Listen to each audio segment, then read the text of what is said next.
사랑하는 탁구마 교회 성도 여러분, 그리고 세계 여러 나라에서 유튜브와 팟빵을 통하여 이 말씀을 청취하는 애청자 여러분, 안녕하십니까? 오늘은 2021년 마지막 안식일입니다. 지난 1년 동안 하나님께서 우리 모두를 보호하시고 혼란한 세상 가운데서도 우리를 지켜주신 것을 진심으로 감사를 드립니다. 시작이 있으면 끝이 있는 게 우주의 법칙입니다. 1년의 시작과 끝이 있다면 인생의 끝도 올 것이고 역사의 끝도 반드시 있을 것입니다. 끝을 생각하고 사는 사람은 함부로 헛되게 살지 않습니다. 지난 1년을 어떻게 살아왔습니까? 스스로 돌아보면 믿음의 진보를 경험했습니까? 하나님께로 더 가까이 나아가는 한 해였습니까? 아니면 이전 모습 그대로입니까? 오늘 마지막이 안식일에 하나님 앞에 자신을 진지하게 점검하는 시간을 갖게 되기를 바랍니다. 오늘은 마태복음 2장 1절부터 12절을 본문으로 해서 왕이신 예수 그리스도께 경배하라. 왕이신 예수 그리스도께 경배하라. 이런 제목으로 하나님 말씀을 함께 나누겠습니다. 오늘 본문은 동방으로부터 온 박사들이 예수님께 경배하는 이야기입니다. 그리스도의 족보와 그분의 기적적인 탄생을 보면은 모든 사람들이 예수님을 하나님의 아들로, 인간의 구원자로, 왕으로 경배할 것 같지만 예수님 당시에도 사람들이 그렇게 하지 않았고 지금도 마찬가지로 모두가 그분을 믿고 경배하는 것은 아닙니다. 그런데도 오늘 본문에는 하나님의 백성이라는 사람들은 경배하지 않는 반면에 이방인 동방 박사들이 예수님께 경배하는 것을 봅니다. 그렇다면 이러한 박사들의 모습을 통하여 하나님께서는 이 시대를 사는 우리에게 어떤 메시지를 주시는지를 함께 살펴보겠습니다. 첫째로 하나님은 우리에게 주시는 기별이 있습니다. 그리스도께 경배하는 일을 신앙의 우선순위로 삼으라. 그리스도께 경배하는 일을 신앙의 우선순위로 삼으라는 기별입니다. 1절과 2절의 말씀의 요약입니다. 예수님은 우리가 지난 시간에 살펴본 것처럼 동정녀 마리아에게서 잉태하셨어요. 성령으로 잉태하신 겁니다. 그것은 예수님께서 어떻게 탄생하셨는지에 대한 모습입니다. 이렇게 하신 이유는 왜 그러면 예수님께서 하필이면 동정녀 마리아에게서 탄생하셨는가 하는 이유는 죄와 상관없는 생명으로 출생해서 죄로부터 우리를 구원하기 위한 목적이었습니다. 오늘 본문은 이제 그렇다면 처녀에게서 태어나서 모든 죄인된 인간을 위해 구원하기 위해 오신 그분은 어디에서 탄생하셨는가 하는 문제를 오늘 살펴봅니다. 오늘 본문은 예수님께서 헤롯 대왕 때에 유대 베들레헴에서 출생하신 것을 말씀하고 있어요. 여기 헤롯 왕 나오지요. 헤롯은 에돔 출신입니다. 그러니까 유대인이 아니라는 말씀이요. 에돔 출신 이방인으로 로마 황제에 의해서 유대 지역을 다스리도록 임명받은 왕이었습니다. 이 헤롯 왕은 그의 아내와 장모와 또 자녀들까지 무참하게 살해했는데 심지어 자신이 죽기 며칠 전에는 후계자인 장자를 처형할 정도로 잔인한 사람이었습니다. 이러한 것을 우리가 기초로 이해하면은 나중에 베들레헴의 2살 아래의 모든 아이들을 몰살시킨 그 장본인이 헤롯이라는 것을 우리가 이해할 수가 있습니다. 이 헤롯 왕 때에 이 헤롯이 이렇게 잔인하고 권력욕에 사로잡힌 이 헤롯이 유대를 통치할 때에 동방으로부터 박사들이 예루살렘에 나타납니다. 이 박사들의 정체에 대한 것들은 당시에 별을 연구하는 점성가들이고 철학자들로서 당시에 있어서 최고의 지성인들이었습니다. 한때 우리가 민수기에서 보는 한때 하나님의 선지자였던 발람도 이들 박사 계급에 속한 사람이었어요. 이 발람이 메시아에 대한 예언을 했는데 그의 예언은 여러 세기를 통하여 동방 지역에 전해 내려오고 있었습니다. 박사들은 자신들의 신분이 직업이 점성술사들이고 그리고 별을 연구하는 전문가들이기 때문에 요즘 말로 하면은 천문학자들이 우주 물리학자들이라 하는 이야기입니다. 그러니까 지성인들 그룹에 속한 것이었지요. 이들이 하늘의 별들을 그날도 관측하고 있을 그때에 하나님의 영광이 베들레헴 상공에 가득 차고 하늘의 천사들이 어린 아기 예수의 탄생을 찬양하고 축하하고 있습니다. 이 동방에서 온 박사들, 이 천문학자들은 하늘에 빛나는 신비한 별을 보게 된 것입니다.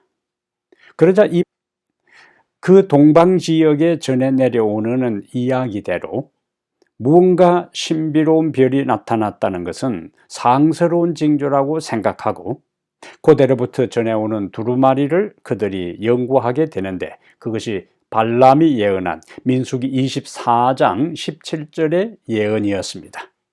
민수기 24장 17절에서 발람은 영감을 받아 이렇게 예언을 해요. 한 별이 야곱에게서 나오며 한 홀이 이스라엘에게서 나온다.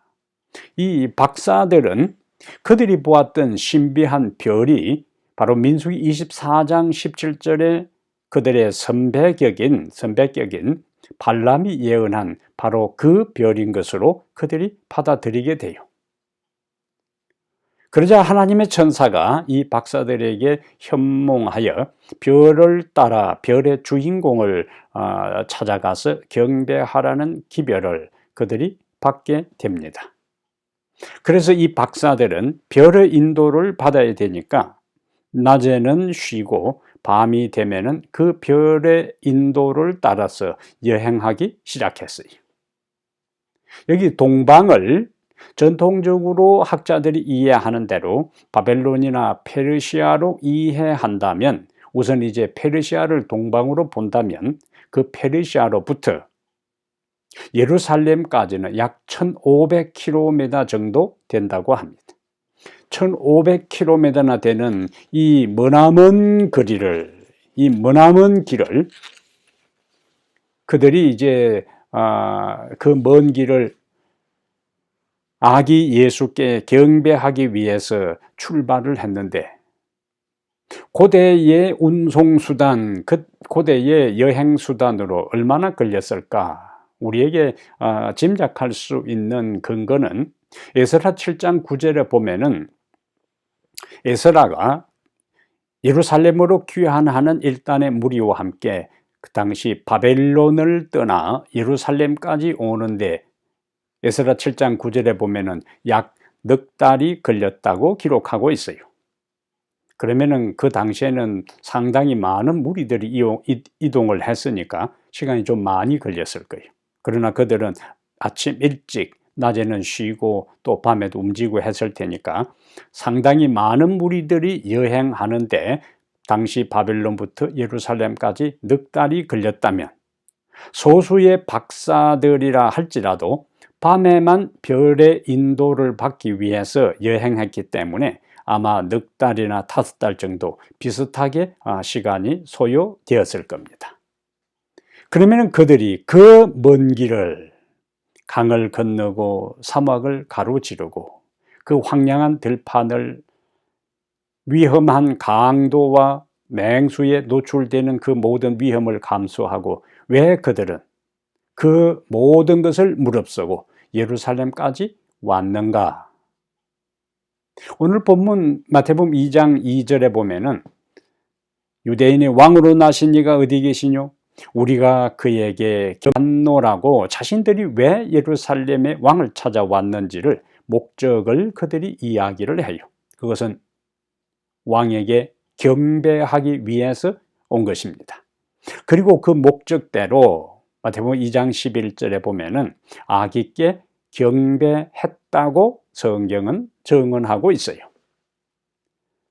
그들은 그 머나먼 길을 무엇하기 위해서 왔다고? 단 한 가지 이유, 단 한 가지 목적, 아기께 왕에게 경배하기 위해서 왔고 아기께 경배하고 돌아갔습니다. 지금 우리가 경험하는 대로 전대미문의 코로나 시대를 살아가고 있어요. 이런 시대적 상황의 영향을 받아 우리의 일상의 삶뿐만 아니라 신앙까지도 어쩌면 큰 위기를 맞고 있는지 모릅니다. 그동안 안전 문제로 교회에 자주 모이지 못하고 또 온라인으로 예배를 드리다 보니 예배의 본래적 의미를 많이 잃어버렸습니다. 그리고 함께 모이는 것에 대한 열성을 많이 상실해 가고 있는 것이 우리의 부인할 수 없는 현실적인 상태입니다. 그러다 보니까 신앙이 나태해지고 편리주의로 흘러가는 것 때문에 사람들은 시간을 내어 교회로 오는 것을 이제는 부담스럽게 생각하고 거추장스럽게 여기는 기현상들이 나타나고 있어요. 대신 그냥 집에서 간편한 복장으로 온라인 예배에 참여하는 것에 점점 익숙해지고 있고 그것을 당연하고 자연스럽게 받아들이고 적응해가는 시대를 우리는 살아갑니다. 그런데 여러분, 우리가 여기서 기억할 것이 있습니다. 신앙은 편리주의로 가는 것이 아닙니다. 신앙은 조금 불편하더라도 하나님의 뜻을 따라 자신의 시간과 몸을 구별하여 그분께 예배하는 것이 진정한 신앙인의 모습이 되어야 하는 거예요. 그러므로 그리스도께 경배하는 것을 신앙의 우선순위로 삼아 시대적 상황에 함몰되거나 시대적 분위기에 편성하거나 물들지 말고 하나님께 시간을 구별하고 몸을 구별하고 마음을 구별하고 장소를 구별하고 신령과 진정으로 예배하는 성도가 되기로 오늘 다시 한번 결심하게 되기를 바랍니다.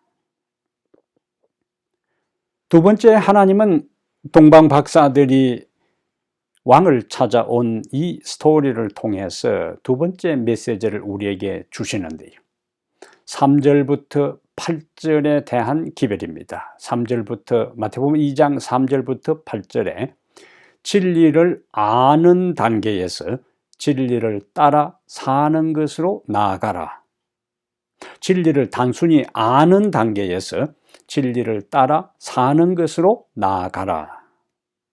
자, 박사들이 예루살렘 가까이 왔을 때에 그들은 어떤 기대를 했을까요? 그러나 박사들의 기대는 예루살렘의 왕이 탄생했다면 온 도시가 축제 분위기였을 것이라고 기대를 한 거예요. 그러나 박사들의 기대와는 달리 예루살렘은 조용했습니다. 아무도 왕의 탄생을 알지 못하고 있었어요. 그래서 그들은 유대인의 왕으로 나신 이가 어디 계시느냐고 물어본 것입니다. 한두 사람만 붙잡고 물어봤을까요? 여러 사람을 붙잡고 물어봤을 것입니다.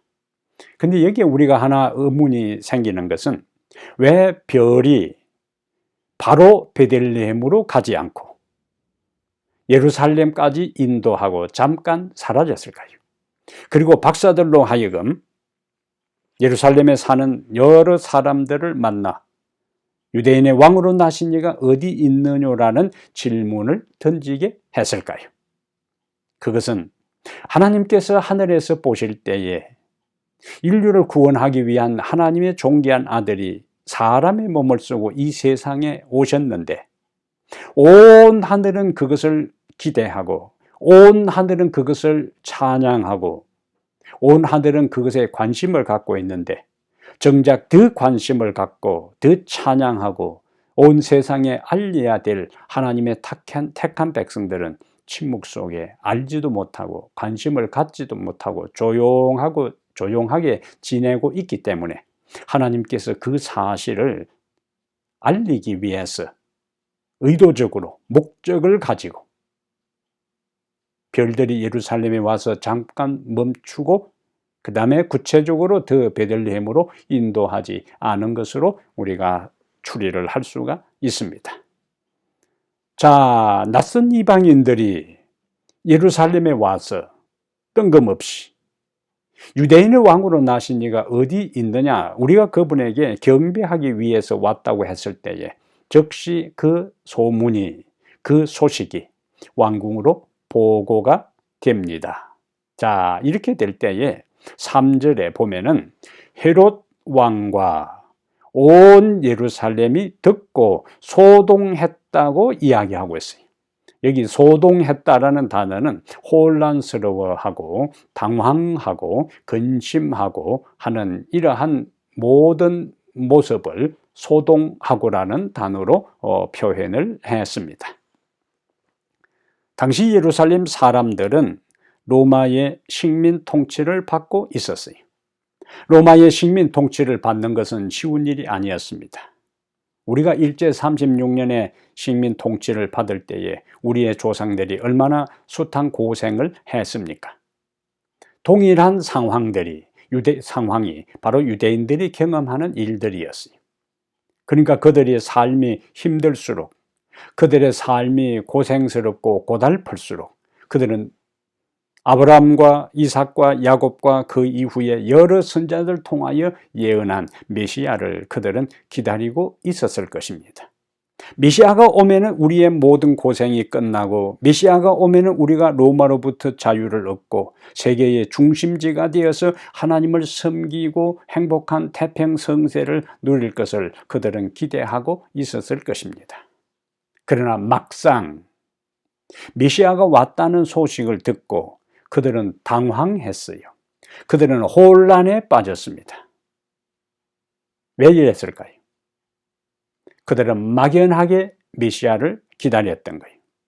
그들은 그를 맞을 영적 준비가 전혀 갖추어지지 않은 상태에서 갑자기 이방인들이 나타나서 메시아의 탄생에 대한 이야기를 들었을 때에 그들은 굉장한 혼란에 빠지고 만 것입니다. 누구보다 가장 큰 충격을 받은 사람은 바로 헤롯 왕이었어요. 헤롯 왕은 앞에서 우리가 잠깐 언급했던 것처럼 자기 아내와 두 아들을 죽일 정도로 잔인하고 권력욕에 사로잡혀 있는 사람이었습니다. 그는 그 권력을 그대로 계속 유지하기 위해서 자신을 유대 나라의 왕으로 임명한 로마 황제에게 충성했고, 그리고 자신의 권력을 제대로 안정되게 하기 위해서 유대인들의 환심을 사기 위하여 유대인들이 소중하게 여기는 성전 건축을 시도했던 것입니다. 이름에도 불구하고 유대인들은 헤롯에게 마음을 열지 않았어요. 왜냐하면 그는 정통 유대인이 아니고 유대인들이 이방인으로 생각하는 에돔 출신이었기 때문에 유대인들은 헤롯을 인간적으로도 왕으로도 인정하지도 않고 마음을 열지 아니했습니다. 그래서 헤롯은 비록 그가 황제의 임명을 받아서 유대 나라의 왕으로 통치하고 있다 할지라도 항상 그는 자신의 왕의 위치에 대해서 불안한 마음을 금치 못하고 자불안석, 항상 염려와 근심 속에서 언제 나의 이 보호자, 왕자 자리를 빼앗길지 염려하고 있던 그러한 때였습니다. 그런데 들려오는 소식이 유대인의 왕으로 나신 이가 어디 있느냐고 동방으로부터 일단의 사람들이 경배하러 왔다는 소식을 접할 때에 헤롯에게는 이것은 굉장히 충격적인 소식이 아닐 수가 없었던 것입니다. 그러니까 그 진상을, 그 상태를 더 정확하게 파악하기 위해서 헤롯은 여기 마태복음 2장 4절에 보면은 즉시 대제사장들과 서기관들을 소집합니다. 여기 대제사장들과 서기관들을 소집한 것은 바로 사내들인 회의를 소집한 것과 마찬가지. 그러면서 그리스도가 어디서 나겠느냐. 동방에서 온 박사들은 유대인의 왕으로 나신 이가 어디 있느냐고 했는데 헤롯은 유대인의 왕으로 나신 이가 어디 있느냐고 질문하지 않고 그리스도가 어디서 나겠느냐고 물었어요. 이러한 질문을 보면은 헤롯도 그가 비록 유대인은 아니었다 할지라도 유대 나라에 살면서 유대 나라를 통치하는 가운데 구약 성경에 이스라엘의 여러 선지자들이 예언했던 메시아에 대한, 그리스도에 대한 성경적 이해를 기본적으로 알고 있었다고 생각할 수가 있습니다. 자, 여기 제사장들과 서기관들이 나오는데요. 서기관들은 당시 유대 사회에서 성경학자들입니다. 성경을 해석하고 가르치는 최고의 권위자들이, 성경에 박식한 학자들이라는 거예요.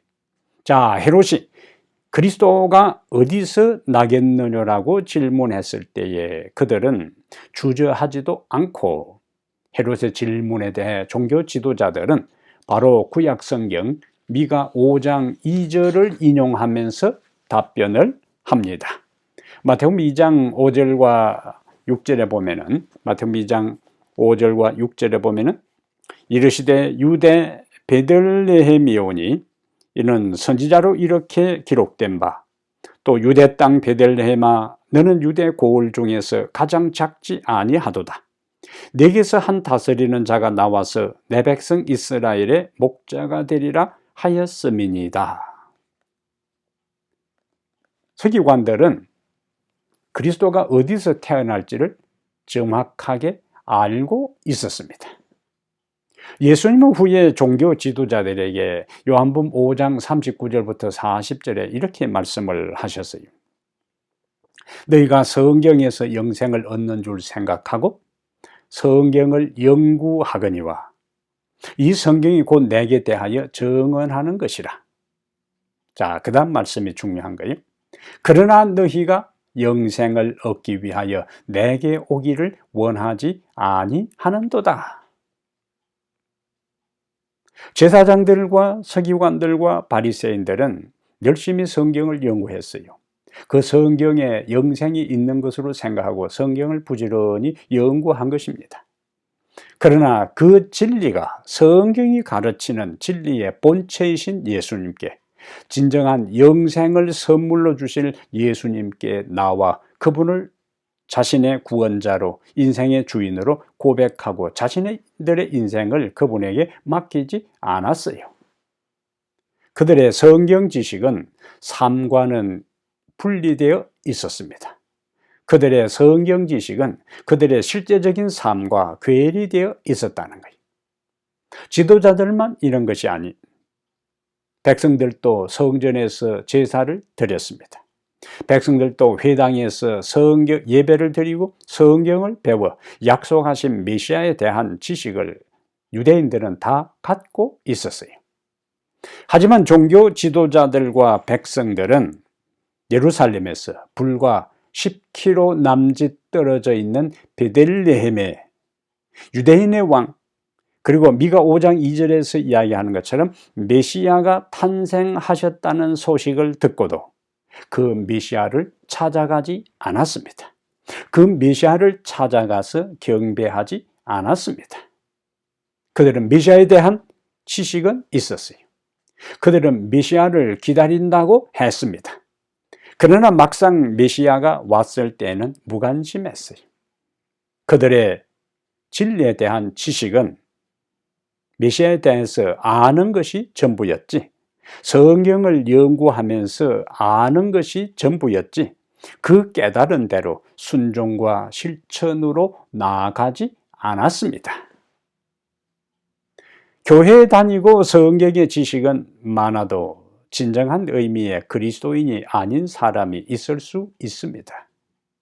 오랫동안 신앙생활을 하다 보면은 들은 것만 해도 많이 머릿속에 성경 지식이 쌓여가는 것을 보게 돼요. 그러나 오랜 신앙생활, 교회를 출석하면서 성경을 많이 알아도 그 알고 있는 진리를 따라 살지 아니한다면 예수님 당시 종교 지도자들과 유대 백성들과 하등의 차이가 없습니다. 코로나와 온갖 기후 재난을 보면서 많은 그리스도인들이 세상 종말이 다 되었다고 이야기를 합니다. 하지만 그들의 실제적인 삶을 들여다보면은 그들이 세상 종말이 다 되었고 예수님이 이 세상에 오실 날이 가까웠다고 말하는 것과는 전혀 상반되게, 조화되지 아니하게 현실적인 삶에 함몰되어서 현실적인 삶을 우선적으로 여기고 신앙의 큰 변화는 코로나가 오기 전이나 기후변화가 전 세계를 강타하는 이러한 기상이변 현상이 반복해서 일어나는 이러한 시대가 되기 전의 모습이나 별반 달라진 모습이 없는 것입니다. 이런 사람들에게는 그 성경 지식이 결정적인 위기의 때에 아무런 역할을 하지 못할 것입니다. 유대 종교 지도자들과 예루살렘 사람들처럼 소동만 떨다가 그냥 해프닝으로 찾아가지도 않고 끝나고 말 겁니다.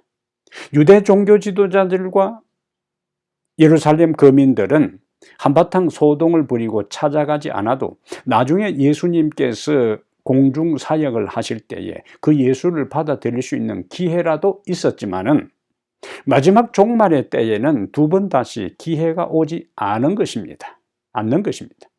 그러니까 지금 우리가 알고 있는 진리와 종말에 대한 모든 지식들에 대해서 그 깨달음에 따라서 내 삶을 준비하지 아니한다면 막상 결정적인 위기의 순간이 우리에게 밤중에 소리 없이 도둑이 오는 것처럼 찾아오게 될 때에 우리는 피할 것도 없이 멸망의 자리에 빠지고 마는 것입니다. 그때에 우리가 종말에 대해서 알고 마지막 사건이 전개되는 시나리오를 알고 예수님에 대해서 알고 하나님에 대해서 알고 성경의 전반적인 예언과 진리에 대해서 정통했다 할지라도 그 진리를 따라 살고 준비하지 아니한다면 그 알았던 성경의 지식이 결코 우리를 그 중요한 순간에 결정적인 때에 구원하기에는 역부족이라는 이야기입니다. 그러므로 진리를 아는 단계에서 그 진리를 자신에게 적용하고 실천하는 단계로 나아가기 위해 오늘 다시 한번 결심하게 되기를 바랍니다. 세 번째 오늘 본문은 예수 그리스도를 왕으로 경배하라. 9절부터 12절의 말씀입니다. 예수 그리스도를 왕으로 경배하라.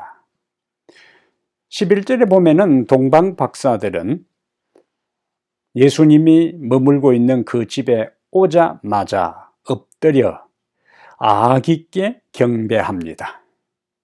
2절의 말씀처럼 그들은 이 일을 위해서 왔어요. 유대인의 왕으로 나신 이가 어디 계시뇨? 우리가 동방에서 그의 별을 보고 그에게 경배하러 왔노라고 고백했던 것처럼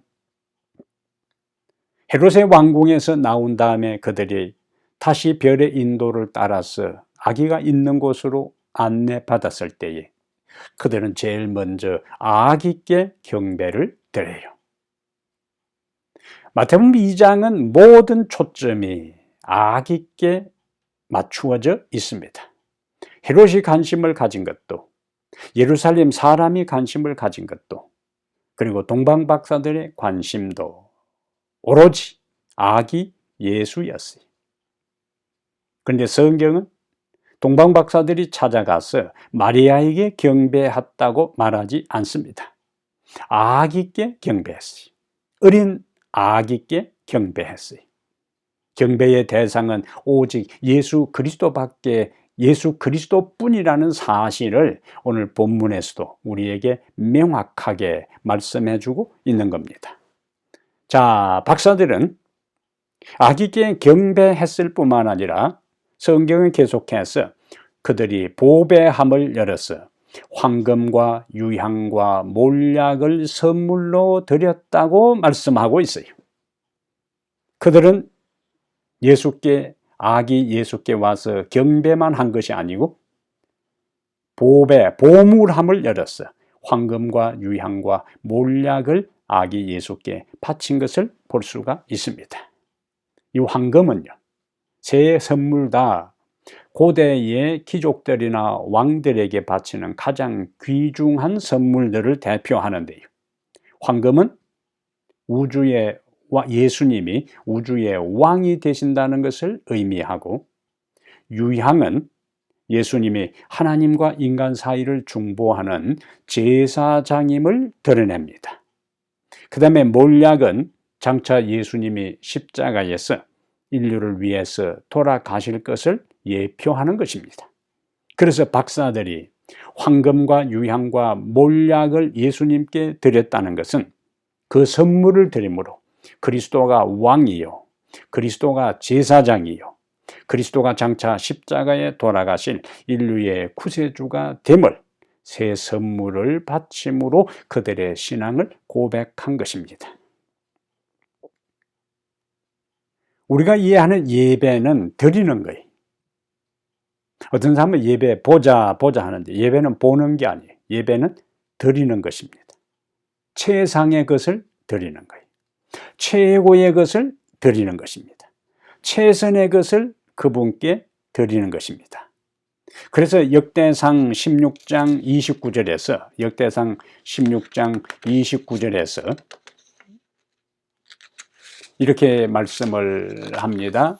역대상 16장 29절에 여호와의 이름에 합당한 영광을 그에게 돌릴지어다. 자, 여호와의 이름에 합당한 영광을 그에게 돌리라는 거예요. 예배하라는 거예요. 경배하라는 겁니다. 그 다음에 연결되는 말이 중요합니다. 예물을 가지고 그 앞에 들어갈지어다. 아름답고 거룩한 것으로 여호와께 경배할지어다. 자, 하나님께 경배하고 하나님께 영광을 돌릴 뿐만 아니라 예물을 가지고 그 앞에 들어가라고 했어요. 동방박사들은 아기께 찾아와서 엎드려 경배했을 뿐만 아니라 황금과 유향과 몰약의 예물을 아기 예수께 드렸어요. 그러므로 우리가 하나님 앞에 나올 때는 빈손으로 나와서는 안 되는 겁니다. 하나님께 드릴 예물을 가지고 나와야 돼요.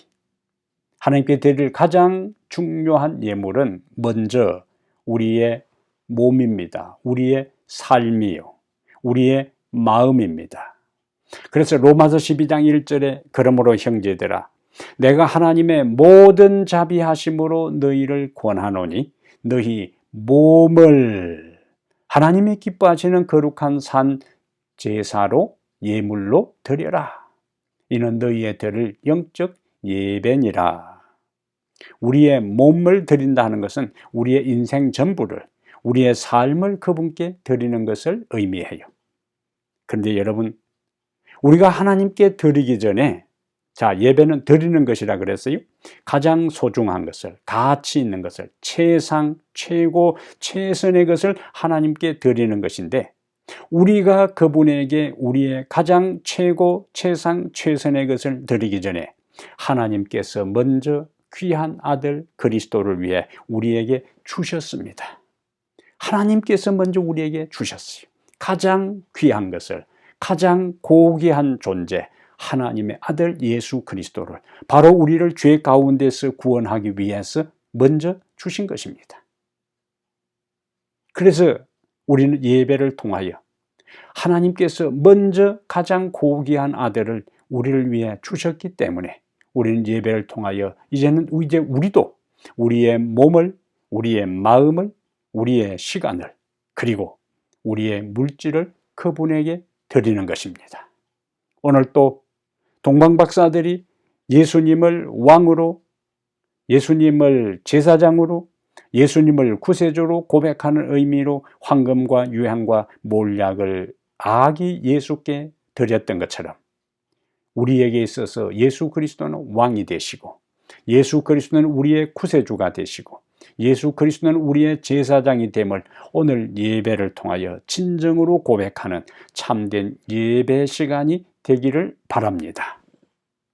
그러므로 사랑하는 여러분, 동방박사들은 그들이 받은 빛을 따라, 그 빛의 인도를 따라, 별의 인도를 따라 아기 예수께 경배하기 위해 머나먼 길을 마다하지 않고 넉 달, 5달 시간을 걸쳐서 아기 예수께 경배하기 위해서 왔어요.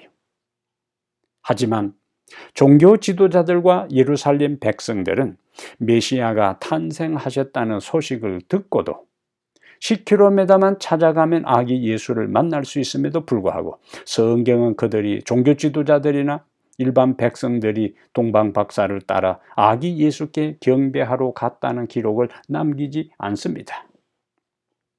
그들은 진리를 알고 있었어요. 베들레헴에 메시아가 탄생할 것이라는 사실을 알고 있었어요. 그러나 그 진리를 따라 살지 않았습니다. 그 진리가 드러나고 그렇게 메시아가 탄생했다는 소식을 듣고도 그들은 움직이지 않았어요. 행동하지 않았습니다. 진리에 반응하지 않았어요. 하나님은 우리가 진리를 아는 단계에서 진리를 실천하고 진리에 반응하는 단계로 나가기를 오늘 원하십니다. 그리고 예배를 우리의 삶의 가장 중요한 우선순위로 삼고 살아가기를 소망하십니다. 그러므로 예배를 우리의 삶의 우선순위로 삼고 알고 있는 진리를 실천하며 예수 그리스도를 우리의 왕으로, 우리의 구세주로, 우리의 제사장으로 고백하며 경배하며 사는 성도들이 되기를 이 시간에 간절히 바랍니다. 하늘에 계신 우리 하나님 아버지, 이 세상이 죄로 인해서 캄캄한 어둠 속에 묻혀 있을 그때에 희망의 등불로 이 세상에 귀한 아들을 구원자로, 우리의 왕으로, 구세주로 보내주신 것을 인해 감사합니다. 수많은 사람들이 오늘 크리스마스를 맞이해서 함께 모여 즐기고 시간을 보내지만 정작 크리스마스의 주인공 되시는 예수 그리스도를 깊이 생각하지 않고 그들에게는 하나의 휴일이고 공휴일이고 즐기고 오락하는 날로 전락되고 말았습니다. 그러나 우리들에게 있어서 다시 한번 예수 그리스도가 우리의 왕이 되시고 우리의 구원자가 되시고 우리의 구세주가 되신다는 사실을 다시 한번 고백하며 진정한 경배를 하나님께 올릴 수 있는 저희들이 되게 하여 주시옵소서. 그리하여 우리들이 알고 있는 진리에 머물지 말고 진리에 반응하고 진리의 빛을 따라 살아 궁극적으로 그리스도를 재림의 날에 다시 만나 영원한 경배의 자리에 우리 모두가 서게 해 주시옵소서. 우리 주 예수님 이름으로 기도하옵나이다. 아멘.